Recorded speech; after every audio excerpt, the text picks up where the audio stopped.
Podcasting from Woodstock, Georgia, welcome to Soul Solutions, a show where we overcome our fears and our limiting beliefs. I'm your host, author, and certified life coach, Terry Kozlowski.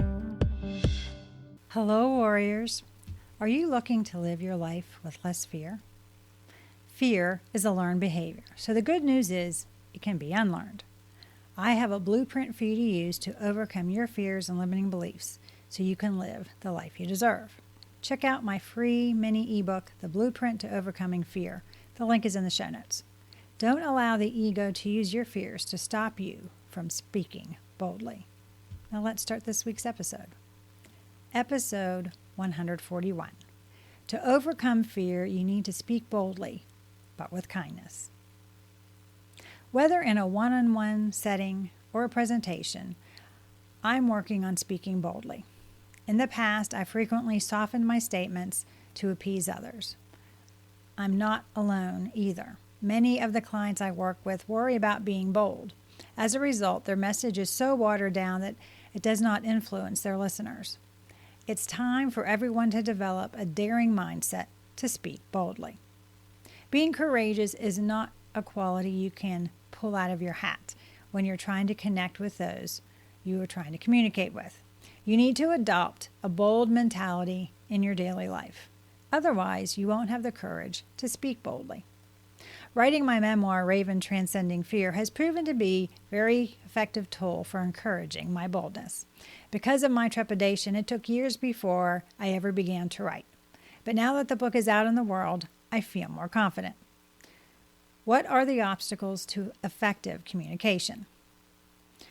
What are some ways in which you sabotage your interactions with others? Your emotions can wreak havoc on your ability to speak boldly. Why? Because when you are stressed or upset, your ability to interpret nonverbal communication is at a disadvantage. You also can put off confusing nonverbal cues and react instead of responding appropriately because you misunderstood something. To overcome this issue, take a few deep breaths to calm yourself to communicate authentically. Are you fully present when conveying, or are you trying to multitask? If you aren't focused on the discussion, you aren't actively listening to what's being said. So it shouldn't surprise you when you miss receiving information vital to respond well. To avoid this as an impediment to communicating, become fully present with the person you are talking with. Look at them in the eye as you are conversing. Not listening for comprehension is another obstacle to successful communication. Are you waiting for your turn to speak instead of genuinely hearing what's being said? In doing this, you miss pieces of data that might be significant to your understanding. Or are you interrupting the speaker because you think you know what they are trying to convey, which shows a complete lack of respect for the person talking? Instead, consciously choose to listen to the speaker for full comprehension of what is being said, then pause and prepare your response. The ego and speaking boldly. The ego gets fearful of authentic communication. Why? Because when you are genuinely conversing with another, you are sharing yourself and your vulnerabilities. The ego doesn't enjoy being exposed. It prefers to hide those so-called weaknesses behind a wall of lies and innuendos.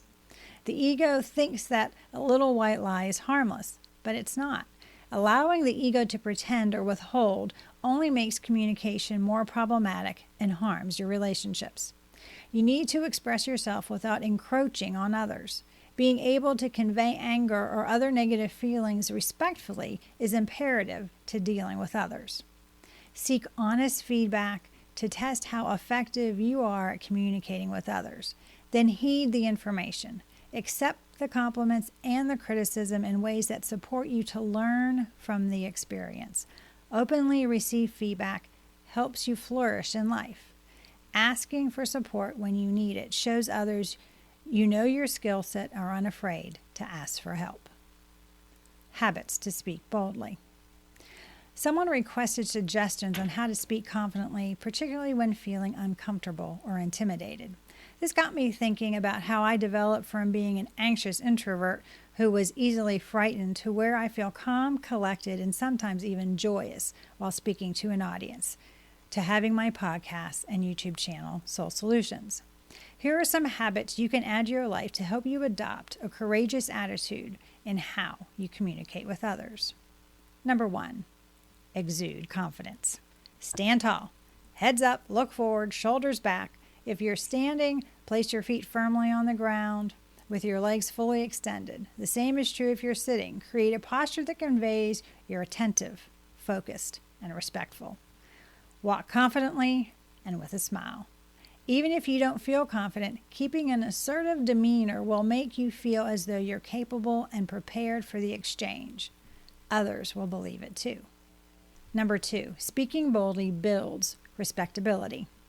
Do you hesitate to express your opinions out of concern that they won't be well reasoned and backed up by facts? Maybe you are overly nice because you want to be liked and don't want to deal with people getting unhappy. I've occasionally been reluctant to express my opinions for fear of upsetting others. When the issue worsens, I finally express myself only to be told I should have spoken up earlier. Research shows that those who spoke up were regarded as leaders. That makes sense, but here's the crazy twist. What these people said didn't have to be brilliant, innovative, or great. So the lesson is to speak up and don't worry about being perfect. Number 3, evaluating the risk. Sometimes when I want to say something bold, I keep quiet because all I can think of is an unnamed catastrophe. When I stop to consider the worst case scenario, I realize that the worst that could happen is the person I'm speaking to might be upset for a day. Can I deal with that? I can. They frequently don't even express irritation. They merely thank me for being honest. The negative effects of speaking boldly frequently don't happen. Number 4, get rid of unnecessary words. Do you use slang terms and phrases in your sentence? Like, I just like to, sort of, kind of.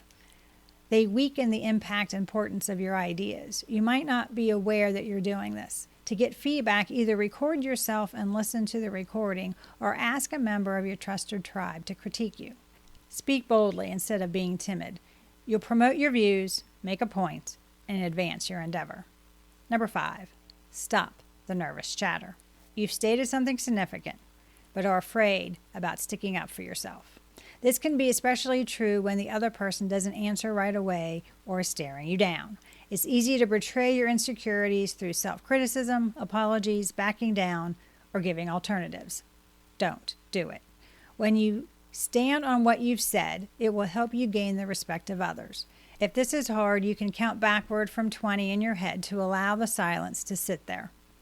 Number 6, visualize beforehand. Brain scans have shown that your brain cannot tell the difference between what you visualize and the real world. By envisioning that conversation, you persuade your brain that you can perform at the highest level. That makes it more likely that everything will work out well. Athletes have employed this method for years. Try it. You can do it. Deliver your message clearly and concisely. Number 7, make an authentic connection. Show real empathy and compassion when you speak boldly. Be other-oriented. This means that you are connecting to the other person and trying to understand their situation or side of the problem sincerely. Show genuine warmth and understanding for the other person makes communication more genuine and less confrontational so that everyone gets along. Number 8, be honest and tell the truth. Honest and open dialogue that is truthful and conversational is the best way to deal with those issues that are more delicate. No lying or exaggerating the issue at hand with overly emotional tones. Everyone wants honest communication, but being angry or overly sensitive is not helpful in any form of interaction. Number 9, words have power. Choose your words so others understand them, not to impress them. Use straightforward, unpretentious language so people can understand the message you are trying to convey. You are responsible to the listener to be sure that they understand your words. Ask them to repeat back to you what they understood you said as a check that both parties communicated clearly. Number 10, be specific. Don't overgeneralize when you are speaking. If there is a specific problem, only focus on that issue. You need to be factual and less opinionated when you're discussing issues with others. Once the facts and the details of the matter are clearly understood, then options can be planned. This is when your opinion can be introduced. Moving forward, speaking boldly. It's bold to show up in all areas of your life as your authentic self, including how you speak to others. And being your authentic self makes the ego think you are vulnerable and somebody may take advantage of you. It may be true, but there are ways to mitigate the chances you are taking. See, you were born vulnerable, but as you grew up, you were told that vulnerability was a weakness. You were hurt and put up defenses, so you're timid in how you communicate with others. You've softened your opinions and say things to appease others so you don't have to deal with someone's emotions. But now it's time to become vulnerable by speaking boldly your truth, your feelings, your needs. When you speak boldly as an act of self-care and self-love, you reframe your thinking about the fears the ego uses to keep you quiet and frustrated. Do you need help learning to overcome your fears and live a bold life? Are you looking for support to empower yourself to speak your truth? Do you want a strategy to help you create an extraordinary life? Consider using my coaching services by contacting me at terrykozlowski.com. Together, we can create an action plan for you to live fearlessly by speaking boldly. To hear how I learned to speak my truth, you can do so by reading my book, Raven Transcending Fear, available on Amazon, or by visiting raventranscendingfear.com. Thanks for listening to Soul Solutions with Terry Kozlowski. If you'd like the show and want to learn more, check out terrykozlowski.com, where you can find the links to everything we talked about in this episode. Please subscribe to the show so you'll never miss an episode as we overcome our fears and our limiting beliefs.